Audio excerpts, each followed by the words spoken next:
त्वष्टा से इंद्रवध का आदेश पाकर के वृत्तासुर चला। वृत्तासुर का भीम काय शरीर देख करके सारे देवता घबरा गए। भागते भागते भगवान की शरण में पहुंचे तो प्रभु ने कहा, भाई एक ही उपाय है। क्या? दधीच मुनि की हड्डियों से ब्रज का निर्माण होवे तो उसी ब्रज से वो असुर मरेगा। तो भैया सारे देवता महर्षि दधीच के पास में गए। दधीच ने देखा तो पूछ लिया, अरे देवताओं कैसे आना हुआ? सभी देवता हाथ जोड़ के बोले, महाराज आप जैसे संतों का तो जीवन ही परमार्थ के लिए होता है।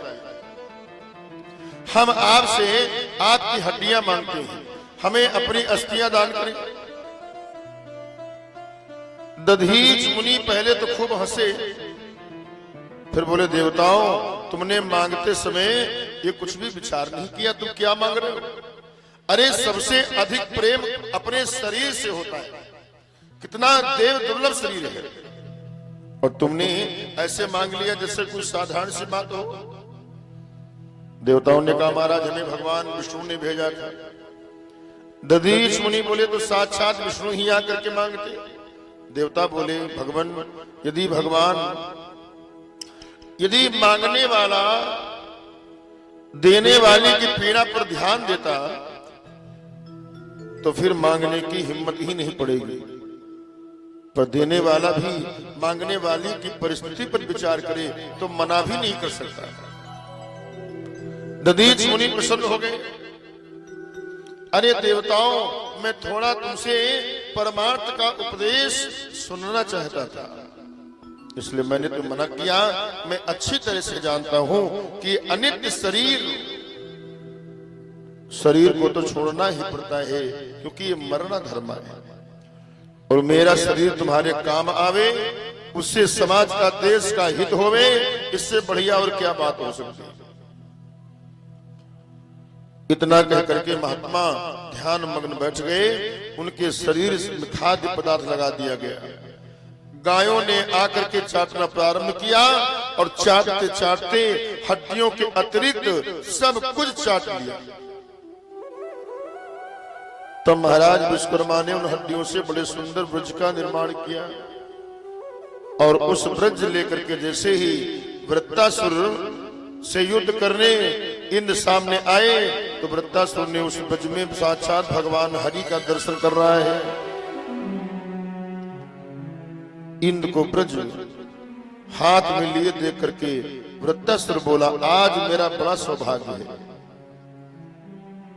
जो कम से कम तू मेरे सामने आकर के टिका तो सही। तो भाग ही रहा था। तो ब्रह्म हत्यारा है, गुरु का हत्यारा है, मेरे भाई का हत्यारा है। आज तुझे मार करके मैं सबकी ओर से दंड दूंगा, बदला लूंगा। व्रज की ओर देखा तो अचानक वृत्तासुर की भावना बदल गई और उस ब्रज में बिहारी नजर आने लगे। प्रत्यक्ष प्रभु का दर्शन करके 4 श्लोकों में वृत्तासुर ने बड़ी भावपूर्ण स्तुति की और 4 श्लोकों में धर्म, अर्थ, काम और मोक्ष चारों पुरुषार्थ मांगे हैं। और वैष्णव का धर्म ही यही है। वृत्तासुर बोला, हे प्रभु मैं आपका दास भले ही न बन सकूं, इतनी पात्रता मुझमें नहीं है, पर जिन महापुरुष को आपके चरण ही एकमात्र मूलाधार बन गए हैं, मैं आपके चरणों के अलावा जिनकी कोई गति और रति नहीं है, ऐसे उन संतों का दास बन करके रहो। अपना दास न बनाइए, पर अपना दासानुदास बना लीजिए। आप यदि बिजली के तार को पकड़ लीजिए तो भयंकर करंट लगेगा,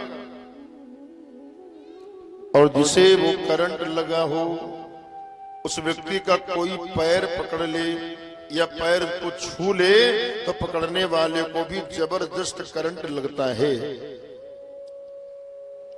उसी प्रकार परमात्मा को तो हम पा नहीं सकते, परमात्मा तक पहुंच नहीं सकते, हमारी गति नहीं है।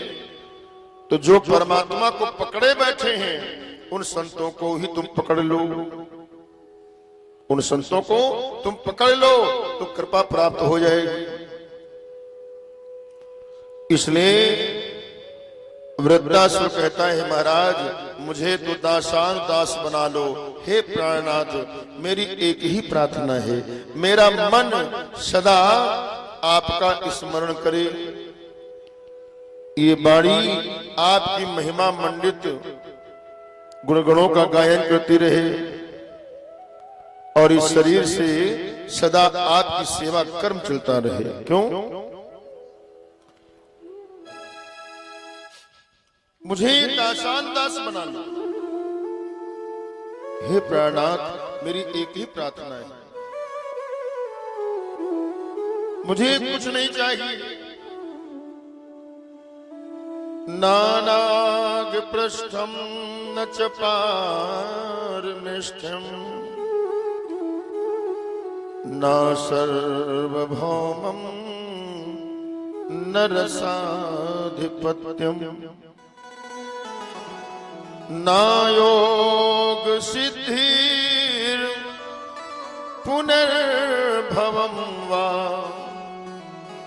समंजस्य त्वाहिर विरहे।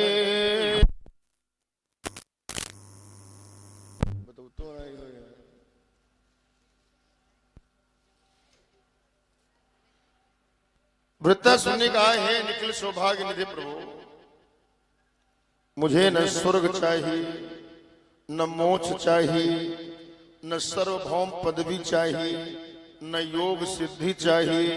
अरे बोले भैया जब स्वर्ग नहीं चाहिए, मोक्ष नहीं चाहिए, सार्वभौम पद नहीं चाहिए, योग सिद्धि आदि कुछ नहीं चाहिए तो चाहिए क्या?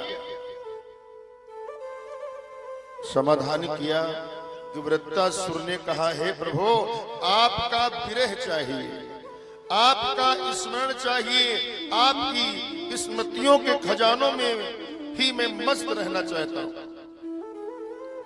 सदा आपको याद करता रहता हूं। और वैष्णवों का यही धन एक है भगवान की स्मृति। भगवान की स्मृति ही वैष्णवों की परम संपत्ति है। वृद्धासुर स्तुति करते हुए बोला हे प्रभु आपको मैं कैसे याद करूं? आजात पच्छा इव मातरम खगा स्तन्यम यथावत् सतरा सुधारता प्रियम प्रिवेयव्यूषितम विखरणा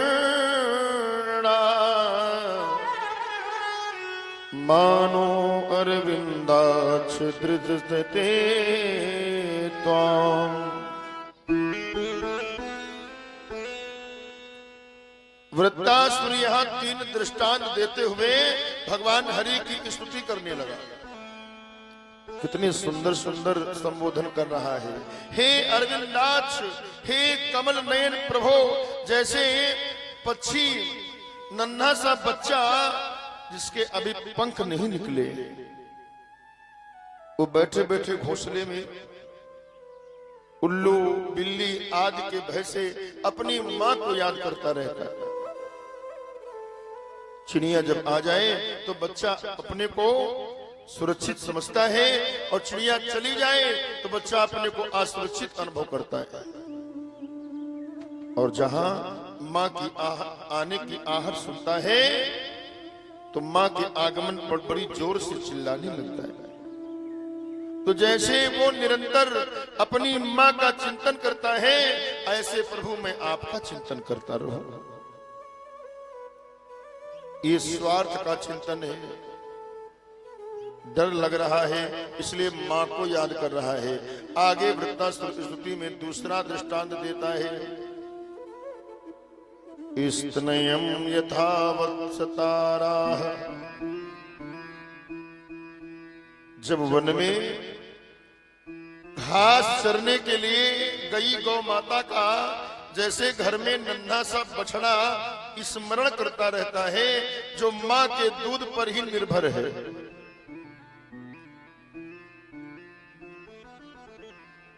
अभी बाहर की वस्तुओं को नहीं खाता है। वो क्षुधातुर नन्हा सा बछड़ा भूख से विकल जहां सूर्यास्त होते देखता है, मां के आगमन का समय हो गया, ये जान करके रभाने लगता है। मां से मिलने के लिए रस्सी तोड़ने की चेष्टा करता है, छटपटाने लगता है, हे प्रभु ऐसे ही आपसे मिलने को मैं छटपटाऊं। यहां पर भी स्वार्थ है, यहां भोग का भजन हो रहा है। गौ माता आकर के जब चकाचौंध दूध पिला देंगी तो बछड़े में वो तड़प नहीं रह जाती है। वृत्तासुर आगे तीसरा दृष्टांत देते हुए कहते हैं, प्रियम प्रियेव व्यूखिता विष्णा।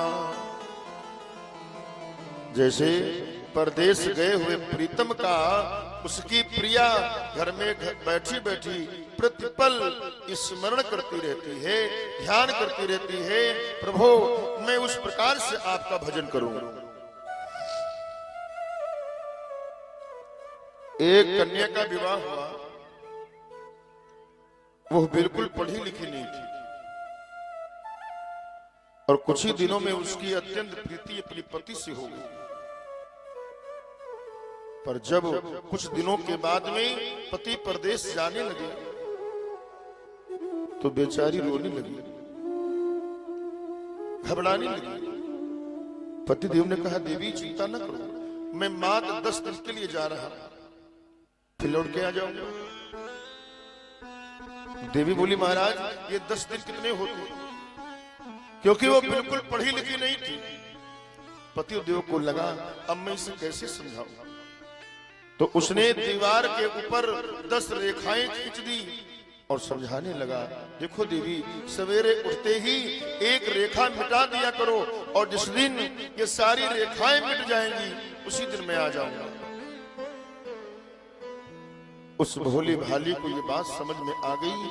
अब बेचारी जागते ही सबसे पहले दौड़ करके वो रेखा मिटाती है, प्रसन्न हो जाती है, इतनी रेखाएं कम हो गई, आज ये रेखा और कम हो गई, अब 2 रेखा बची हैं।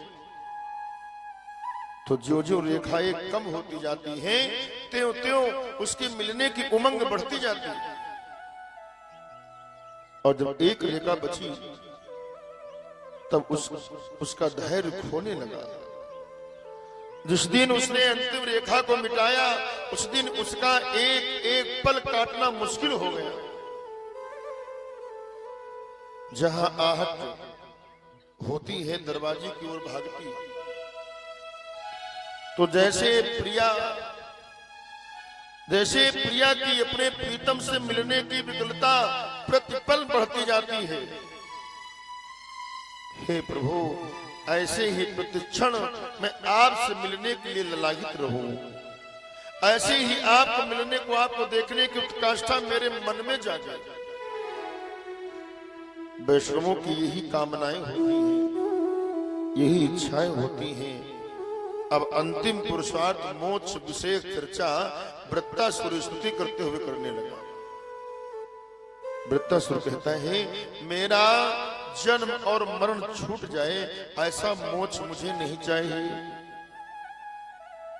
मैं तो कहता हूं कि कर्मा अनुसार चाहे जितने मेरे जन्म होवे, पर जितनी बार मरूं उसकी चिंता मुझे नहीं है। लेकिन वृत्तासुर स्तुति करते हुए बोला, जन्म मरण चाहे जितने भी हो, पर हर जन्म में आपके रसिक भक्तों का, जिनके आपके चरणों में अत्यंत रति और प्रेम है,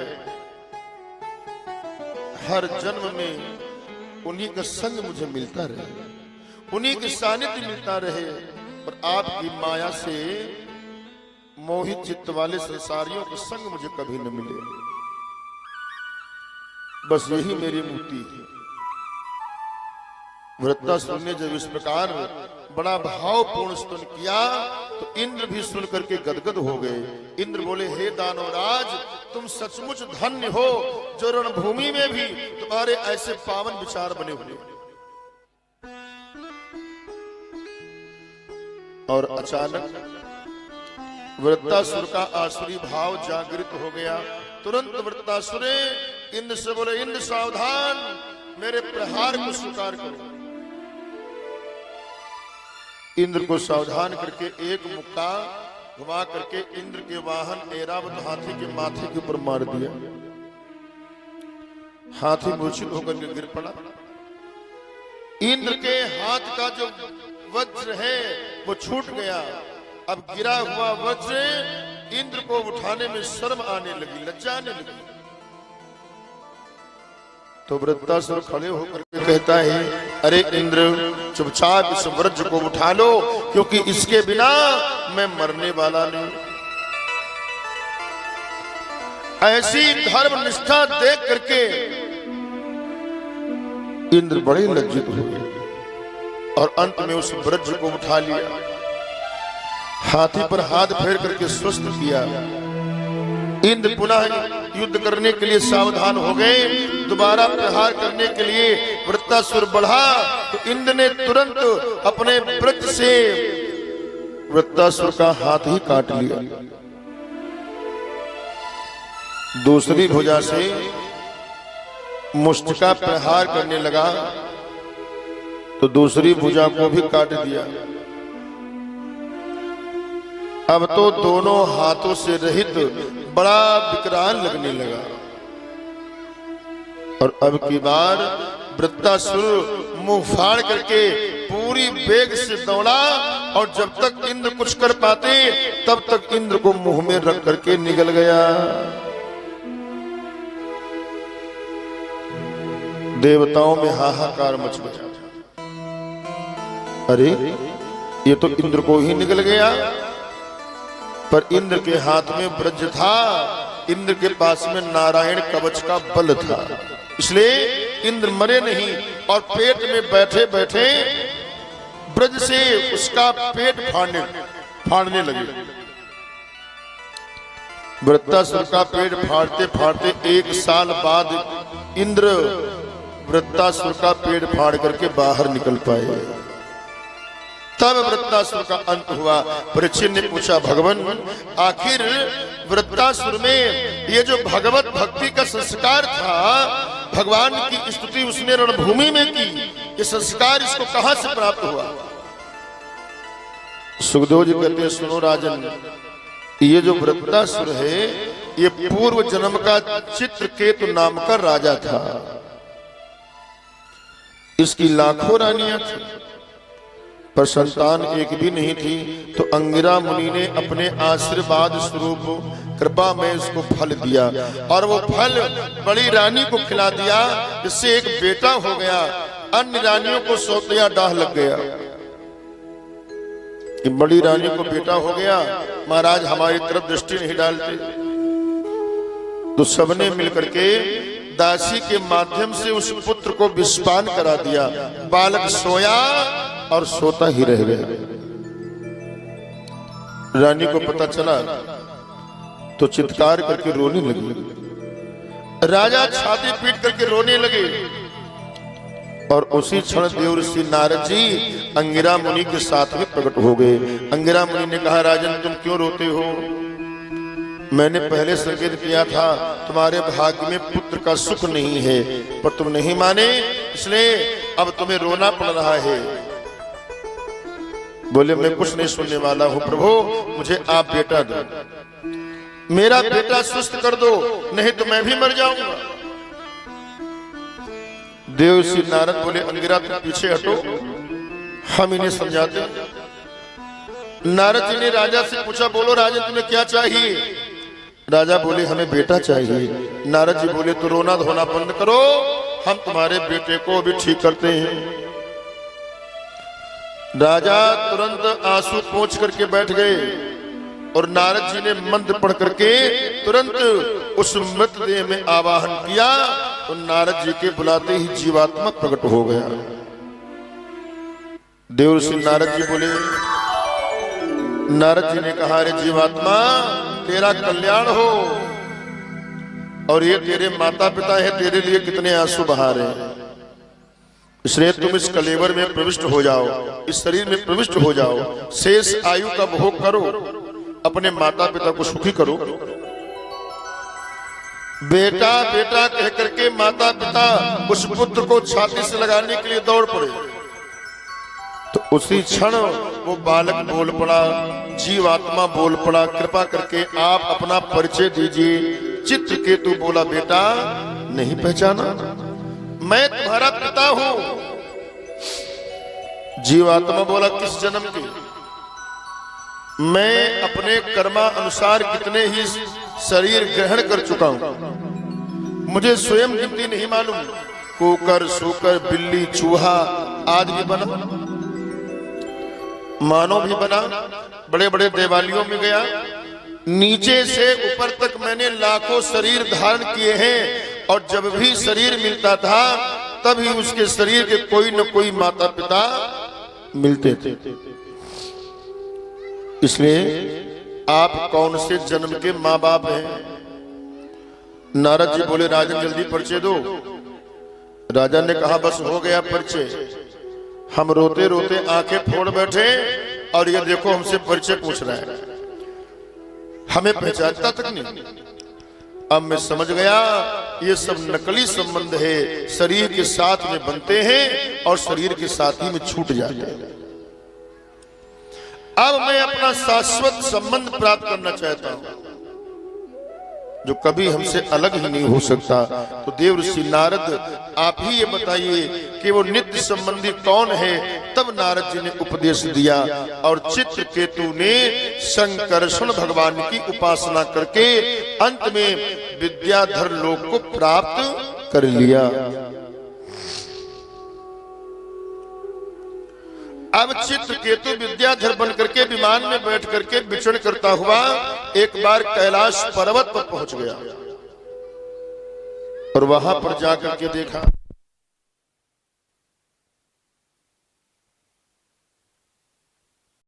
कि भगवान शंकर माता भवानी को अपनी गोद में बैठा करके संतों को ब्रह्म ज्ञान का उपदेश दे रहे हैं। चित्रकेतु चक्कर में पड़ गया, सबके बीच में आकर के भगवान भोलेनाथ को उल्टा सीधा बोलने लगा। ये धर्माचार बने फिरते हैं और इन्हें शर्म नहीं आती, इन्हें पता नहीं है समाज में कैसे बैठा जाता है। इस प्रकार चित्रकेतु अनर्गल प्रलाप करने लगा। भोलेनाथ हंसते गए, पर भवानी को बड़ा क्रोध आ गया। ऐ मूर्ख, तो ये शिष्टाचार हमें सिखाने कहां से आ गया? हम पर तूने पाप दृष्टि डाली है, इसलिए हे दुर्मति, जा तू पाप मति असुर हो जा। तब चरणों में गिर करके भवानी को प्रणाम किया। हे माते, आपका श्राप मुझे स्वीकार है, मैं इसलिए क्षमा नहीं मांग रहा हूं कि आप मुझे श्राप से मुक्त कर दें। श्राप मुझे स्वीकार है, प्रार्थना इसलिए कर रहा हूं कि आप जन्म माता हो, जग की माता हो, और आपको मेरे व्यवहार से कष्ट हुआ है, उसका मुझे बड़ा दुख है। मुझे जो अनुचित लगा वो मैंने कह दिया, पर मेरी वाणी से आपको कष्ट पहुंचा है, इसलिए क्षमा मांगता हूं।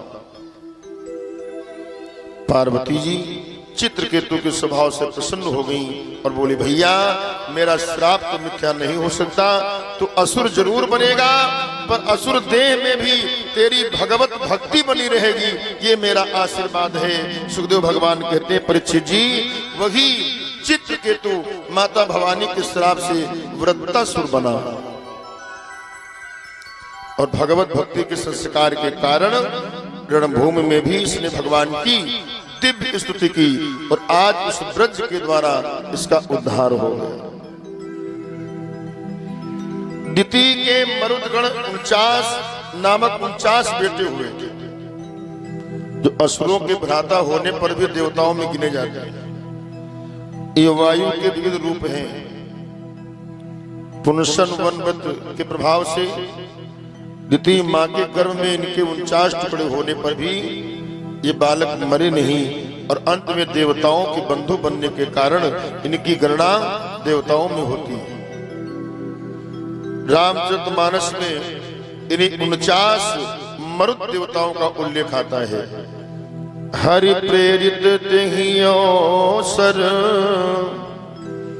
चले मरुत 49। ये वही मरुतगण है जो द्वितीय पुत्र होकर के भी देवताओं में गिने जाते हैं। अंतिम अध्याय में महामुनि सुखदेव जी ने महाराज परीक्षित को बड़े विस्तार से श्रवण करवाई। बोले भक्तवत्सल भगवान की जय हो। आइए